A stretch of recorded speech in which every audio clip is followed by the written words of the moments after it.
2 महिलाएं और उनके बेटे भी बताए जा रहे थे। तो 3-4 महिलाएं वहाँ पर रह रही थी जब मैं वहाँ पर गई थी। तो एक स्वाभाविक जिज्ञासा के तहत मैंने उनसे ये सवाल पूछा था, तो उन्होंने ये बताया मैं उनकी सखी हूँ, माता और पत्नी नहीं। उसने कभी हाथ नहीं पकड़ा या ऐसा उसका कुछ नहीं है, लेकिन उसकी जो भाषा है कि देखिए हम लोग पुरुष हैं, हम लोग बाहर रहते हैं, परिवार से दूर रहते हैं, हमारी भी कुछ आवश्यकताएं, तो ये जो उसकी लिजी बातें हैं ना, ये मुझे पसंद नहीं आ रही थी। शंकराचार्य नहीं लिख सकता। हर व्यक्ति हर पीठ के आचार्य के रूप में जाकर के जहां तहां वातावरण खराब नहीं कर सकता। उन मर्यादाओं का पालन सबको करना होगा। इसलिए सीडी कह करके लोगों के बीच में भ्रम फैलाना ठीक नहीं है। गेरुआ कपड़ा पहन के गद्दी पे बैठे हमारे आदित्यनाथ बने हैं। मैम, आश्रम में आप गए थे, क्या आपने वहाँ पे देखा? मैंने वहाँ के आश्रम में ये देखा कि वो एक बहुत शानदार सी बिल्डिंग है, पूरी संगमरमर की बनी हुई है, और उस बिल्डिंग में जो है अच्छे साजो सामान है। आराइश उर्दू में शब्द एक होता है, और सुख सुविधा मेरे ख्याल से बहुत अत्याधुनिक सुख सुविधाओं से लैस वो आश्रम है। अब जिसकी वजह से हो सकता है वहाँ बहुत बीमार लोग रहते हो, तो उनके लिए वो सुविधाएं रखी गई हों कि बहुत बीमार कभी महाराज जी थे और वहाँ पर रुके थे, शायद उनकी वजह से ऐसा उन्होंने किया है। लेकिन गीजर है, स्विमिंग पूल है, इनके लिए लिफ्ट है। बताया जा रहा है महाराज जी के लिए थी जो बहुत स्थूल काय हो गए थे, उनके लिए वो व्यवस्थाएं थी। लेकिन ये सब चीजें वहाँ पर हैं। आपने विचित्र क्या देखा? क्या अलग क्या है? अलग ये मैंने कहा कि जो बहुत सख्त सा बच्चों के लिए रूल रेगुलेशन होनी चाहिए। सुबह सुबह उठो, वेद पाठ करो, ब्रह्म मुहूर्त में पूजा करना सबको सिखाया जाए। तो इस तरह का नहीं, 9 बजे 8 बजे 12 10 बजे आराम से उठ रहे हैं, आराम से सब चल रहा है। ये पद्धतियां जो है ये थोड़ी अजब अलग है। ये पद्धतियां मुझे नहीं मतलब लगी कि ये नॉर्मल वेद पाठी बच्चों की चीजें हैं, ये ऐसा मुझे लगा। आपने कुछ महिलाओं का जिक्र भी वहाँ पे किया, क्या है? जब मैं वहां पर थी, अभी की स्थिति मुझे मालूम नहीं है, 4 साल पुरानी बात है, तब वहां पे एक स्त्री थी, वही उस मठ की मालकिन थी। उन्हीं के कुछ बेंगलोर से रिश्तेदार आए हुए थे। 2 महिलाएं और उनके बेटे भी बताए जा रहे थे। तो 3-4 महिलाएं वहां पर रह रही थी जब मैं वहां पर गई थी, और जब मैं वहां पे रुकी हुई हूँ जितने दिन, ये महिलाओं का जिक्र है। और वो महिला जो वहाँ की मालकिन है, उसे मैंने ये बात पूछी थी कि आप उनकी माता हैं या पत्नी है, मतलब कौन है। स्वाभाविक जिज्ञासा है, कोई किसी को अगर देखेगा कि एक आश्रम की मालिक कोई महिला है और वो आश्रम अभिमुक्तेश्वरानंद जी का आश्रम कहा जाता है, तो एक स्वाभाविक जिज्ञासा के तहत मैंने उनसे ये सवाल पूछा था। तो उन्होंने ये बताया मैं उनकी सखी हूँ, माता और पत्नी नहीं हूँ। आपको लेकिन कोई विवाद हुआ ही नहीं है। अभिमुक्तेश्वरानंद जी से मेरी डायरेक्ट बात, देखना, मुखातिब कभी हुई ही नहीं हूँ। आमना सामना प्रत्यक्ष साक्षात्कार कभी हुआ ही नहीं है, ना मेरी उनसे फोन पर कभी बातचीत हुई है। तो ये नहीं कहा जा सकता है कि उन्होंने मुझसे कुछ कहा।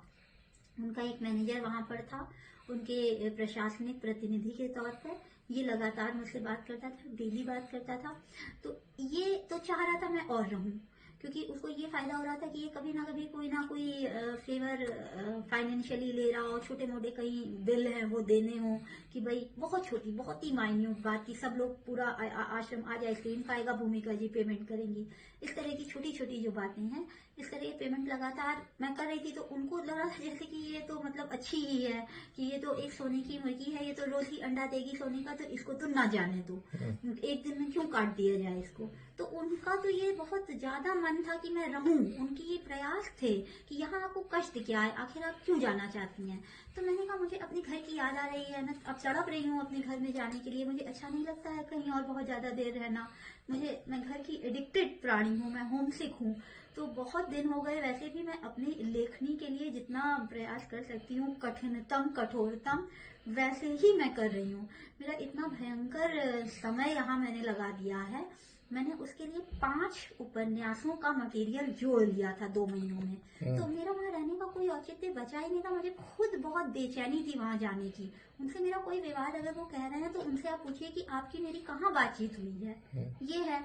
और जो है कि ये व्यक्ति जो है थोड़ा सा इसका आचरण जो है ना, जो इसकी भाषा है, उसने कभी हाथ नहीं पकड़ा या ऐसा उसका कुछ नहीं है, लेकिन उसकी जो भाषा है कि देखिए हम लोग पुरुष हैं, हम लोग बाहर रहते हैं, परिवार से दूर रहते हैं, हमारी भी कुछ आवश्यकताएं, तो ये जो उसकी लिजलिजी बातें हैं ना, ये मुझे पसंद नहीं आ रही थी। तो मैंने बल्कि एक बार कहा कि अगर आप हमसे कुछ भी अब इस तरह की बातें करेंगे ना, तो फिर मुझे कहीं ना कहीं ये बात कहनी पड़ जाएगी कि वो कह रही है कि वो लांछन लगा देंगी, ये कर देंगी, वो कर देंगी। अरे यार, मैं सच बात ना कहूँ, मैं कोई भी बात सच ना कहूँ। एक वो शास्त्रीय श्लोक है ना, सत्यम ब्रूयात प्रियम ब्रूयात अप्रियम सत्यम ना ब्रूयात, यानी कि आप सच ऐसा बोलो जो प्रिय हो। तो ऐसा सच है ही नहीं, वो सारे प्रिय अप्रिय सत्य हैं जो कठोर हैं, कड़वे हैं। सच हमेशा कड़वा होता है, तो कड़वे सच हम बता दे रहे हैं, तो उनको दिक्कत आ रही है। तो अब आपको दिक्कत आ रही है, तो मैं इसमें क्या कर सकती हूँ? मैं कोई सरकारी नौकर नहीं हूँ, मैं कोई मंत्री के या राजनीतिक पद पर नहीं बैठी हुई हूँ, मैं किसी की EA PA CA नहीं हूँ कि मुझे कोई भी फेवर चाहिए होगा। सादी सी मेरी जिंदगी है, सादी सी मैं किताबें लिखती हूँ, ना मैं किसी से लेती हूँ कुछ, ना मैं किसी को कुछ दे रही हूँ। बस मेरा एक काम है, ईमानदारी से कुछ अगर मेरे दिल दिमाग में आए तो लिखना, ये मेरा काम है। तो इसको ईमानदारी से करने या ईमानदारी से इस बात को बोलने में भी अगर आप लोग अंकुश लगाएंगे तो ये कैसे होगा? हम दुनिया के सबसे बड़े लोकतांत्रिक देश में जी रहे हैं, इतनी स्वतंत्रता तो एक लड़की को मिलनी चाहिए। मैं उठा रही हूँ, पत्रकार उठा रहे हैं, पत्रकारों को मैं धक्का मार के निकाल दूं, कह दूं कि भैया मेरे से बात मत करो, क्यों तुम्हारी हिम्मत हुई? अभिमुक्तेश्वरानंद इतने महान जो हैं, उनके खिलाफ तुमने मुझसे सवाल कैसे पूछ लिया? अरे भाई, आप लोग ने भी तो ये नहीं कहा कि अभिमुक्तेश्वरानंद जी रेपिस्ट है। भूमिका जी आप मानती हैं? आप मानती हैं? आप ये नहीं पूछ रहे हैं। आप सारे पत्रकार हमसे बस ये पूछ रहे हैं कि भूमिका वहाँ रहती थी, आपने क्या देखा, अपना तजुर्बा बता दिए। जो तजुर्बा है ईमानदारी से बता दे रहे हैं, इसमें क्या ऑब्जेक्शन है किसी को? भाई आप लोग आज पूछ रहे हैं क्योंकि आज मुद्दा उठ गया है, तो मैं क्या आपसे कहूँगी, सुनिए अभी मत पूछिए, जब फैसला आ जाएगा तब पूछिएगा।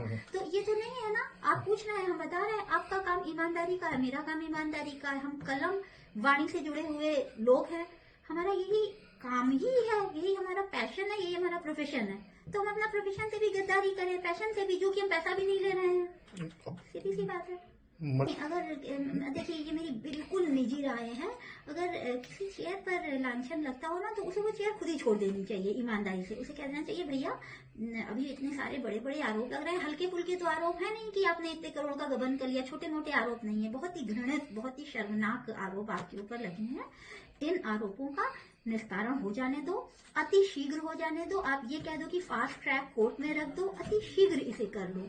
इतना सा आप सहयोग करके आप तब तक वेट कर लें कि भैया हमारा ये निस्तारण हो गया है इस मामले का, मेरे ऊपर जो आरोप लगे थे वो निकल गए, या मेरे ऊपर जो आरोप लगे थे उसमें अगर वो फंस गए तब तो कोई बात ही नहीं है। लेकिन अगर आप उसे क्लीन चिट आपको मिल गई, आप स्वच्छता से निकल गए और आपकी सारे आरोप बेबुनियाद थे, आप वापस कुर्सी पर आ जाइए, है ना। तो मेरे ख्याल से तो ये अच्छी बात होती। अगर अपना जमीर होता, मेरा अपना जमीर होता, तो मैं ऐसा करती। अभी वो कई उनके उत्तरदायित्व हैं उनके सिर पर, सनातनियों का सारा बेड़ा उन्हीं के सिर पर है। तो हो सकता है कि उनको ये बात नहीं समझ में आए, ये हो सकता है, इसलिए वो ऐसा ना कर पाए। मजबूरी है, विवशता है कि उस कुर्सी पर वो मजबूरी में बने हुए हैं।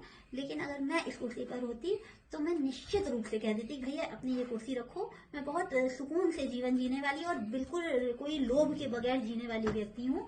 तो मैं कह देती, भैया मैं जिम्मेदारी नहीं उठा पाऊंगी ये वाली, इतना बवाल हो रहा है, थोड़े दिन के लिए ठहर जाओ, कुर्सी किसी और को दे दो, बाद में मैं देखूंगी। भारत बज़ लाइव, हर खबर में भारत।